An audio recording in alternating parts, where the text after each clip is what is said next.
Our next storyteller, the last for this first half, is Lauren. Lauren served in, I wrote it down, in the Philippines from 2014 to 16. She was an education volunteer. So, Lauren, you're up, wherever you are.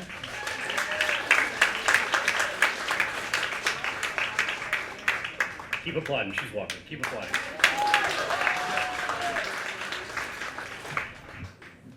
Sorry, I've got short legs. Okay, so I'm going to tell a story today about kind of every volunteer has a medical story. Yeah, it's one of those. Only this one was when I'd only been at my permanent site, so I'd gone through 2.5 months of training. I'd been at my permanent site for 4 days.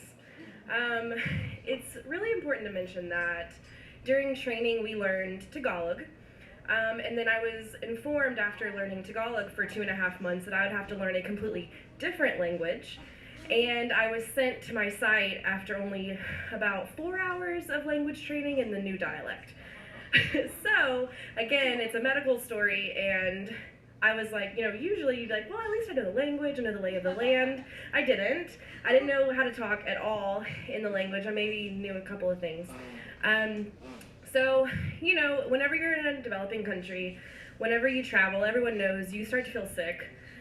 Usually you just blame it on traveling, or you ate something funny, or the water.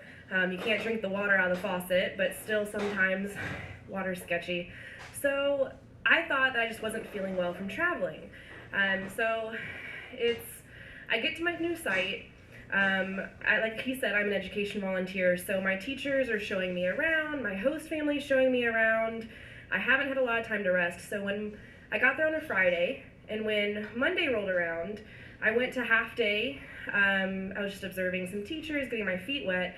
My stomach was hurting, so I was just like, oh, it's no big deal. We were able to text. Filipinos love to text. So I did have a little bit of technology, and I texted my supervisor, and I was like, hey, I'm not feeling super well, and they said, you take your rest now, which means just take your rest. Like, that's just very common. Like, if you're not feeling well, oh, just take your rest now. So I knew I wouldn't have a problem with getting my rest. So also a popular thing in Peace Corps is our external hard drives. So, yeah. So I'm laying in bed that night, and I'm watching Big Bang Theory. Like, I'm binging Big Bang Theory, it's funny, it's America. I'm like, yeah, like, this is great. I start running like an insane fever. We're talking like 102.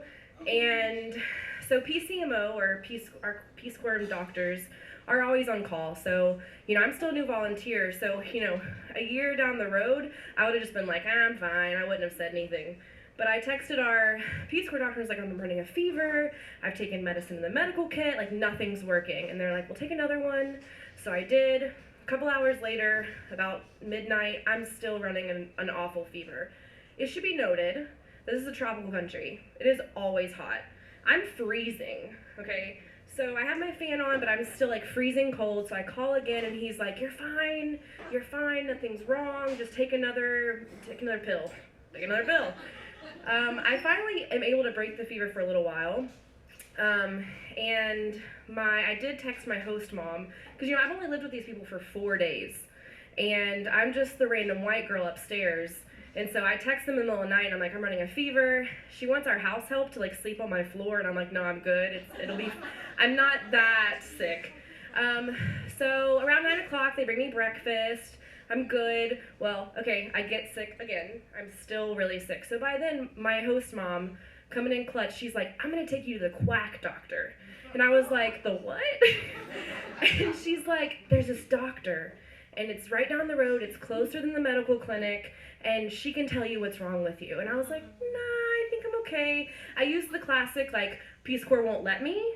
I could have, but I didn't want to. So she went on my behalf, because she's so great like that. And the answer was, the reason I was sick with my stomach ache and my fever was because the copray liked me, which is a magical creature that lives in a tree and has a tongue that like goes into your stomach or something. I don't know.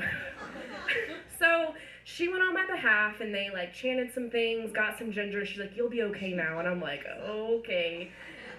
So then I can't stop throwing up. So this keeps going down the road. It's like, okay, I really am sick. This isn't just like a travel sickness kind of thing. Like, maybe I really am sick. So, but the thing is, I lived way out, well, okay, I was 4 hours from the nearest city. And then in my site, even, the town center of my site was about 15 minutes away, and it was like a little cart on the side of a motorcycle. So, like, I've been throwing up, I'm sick, I don't want to get in that thing, I don't want to drive 15 minutes away and have to, like, throw up outside the window or something. So I'm avoiding it at all costs. But eventually she's like, we've got to go, I guess the quack doctor didn't work. So we went to the clinic. She knew somebody, because in the Philippines everybody knows somebody. The doctor was her cousin. So they did a couple tests on me. Turns out they're pretty sure I had appendicitis.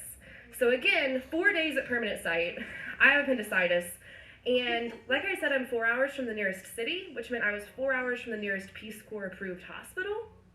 So our mayor let us borrow the ambulance, and no air conditioning again. The nurse at my school, our school nurse, put an IV on me because they were like, you're gonna have to have surgery once you get there. That was awesome to hear. And so I couldn't eat, I couldn't drink, so they're like, we're gonna put you on an IV so you'll be ready when we get there. So I'm like, cool. So I don't tell my mom. She knows I've been sick, but I just don't tell her. I'm like, oh, we're just going as a precaution, like I'm fine. We get there, and I'd already been told it was most likely appendicitis, because they did this rebound test that they didn't tell me what they were doing. So the first time they pressed on one side of my stomach, I was like, no, I'm fine. They pressed the other side, and I like slammed my hand on the wall and like screamed, shit! Because I didn't know what they were doing, and it hurt so bad. And I didn't know I had appendicitis yet, so I was just like, no, it's fine. And they did the other side, and it wasn't. My province was, the motto was between the mountains and the sea. So we had to go through the mountains to get to the city. And I have appendicitis, I have an IV, and then we're going through the mountains. So the IV's rolling around, the windows are open. We had a couple of stragglers that got on the ambulance for a free ride to the city. So I didn't know who they were, but I was like, okay, cool. So we get to the city, we get to the hospital, and they roll me in. The emergency room is just a bunch of curtains. I will say, by the way, if anyone's a prospective volunteer, this story ends well. I didn't die. And Peace Corps took very good care of me. This was a Peace Corps approved hospital. You can get appendicitis in America. I just got my surgery for free. And if I was in America, it would have been, you know, medical care. So we get to the emergency room. It's a bunch of curtains. And they keep leaving mine open. So I have people walking by and just like staring in, like, look at the white person.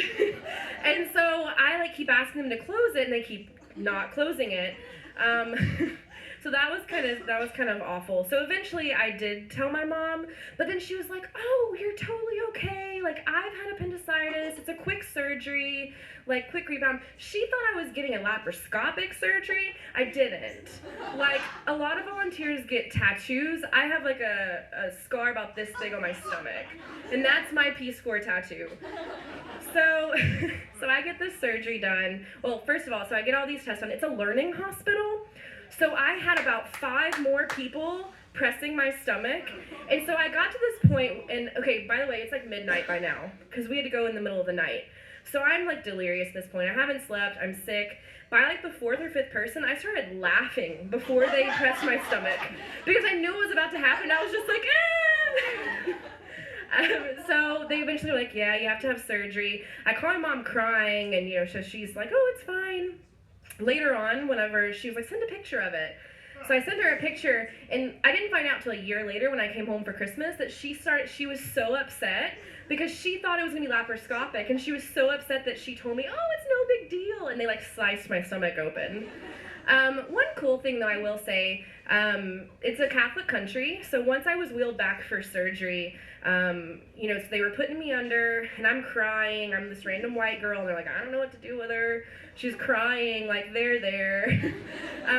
They prayed over me, and that was kind of a cool moment. That was probably the only thing that kept me from having a panic attack. They're praying as I'm, like, falling asleep. So I wake up, and I'm in the recovery room, all alone, can't feel my legs. And I look over, and the nurses are just chatting, hanging out, and no one talks to me. And I'm just like, hey, like, what am I doing? Where am I going? And they're like, oh, you're awake. Well, you'll be fine. The next thing I remember is waking up in in the regular room. There are people everywhere, okay? So the teachers and the people that helped, like, bring me there, or the stragglers, they had family in the city. So they also brought their family in. So I've just woken up from surgery. By the way, if you haven't heard of Duterte, he doesn't like drugs. It's like the president in the Philippines. And there's a drug problem, and so I had extra strength Tylenol in my drip. And that's all I had for the whole thing. So it was kind of intense. But yeah, so I'm able to, so everyone's in the room, and in the Philippines, in America, if you're sick or you're in the hospital, they say, we'll come get, just let us know when you're feeling better, we'll come in. In the Philippines, I was informed that by our Peace Corps doctor, when I talked to him about this, that you're a loser if you don't have anybody in your room when you're sick. So they wanted to make sure I felt loved, which was great. But like they had the TV blaring, and it was like a whole thing. Well, anyway, so I ended up being fine, obviously. And the most interesting part about it is that I ended up with a boyfriend.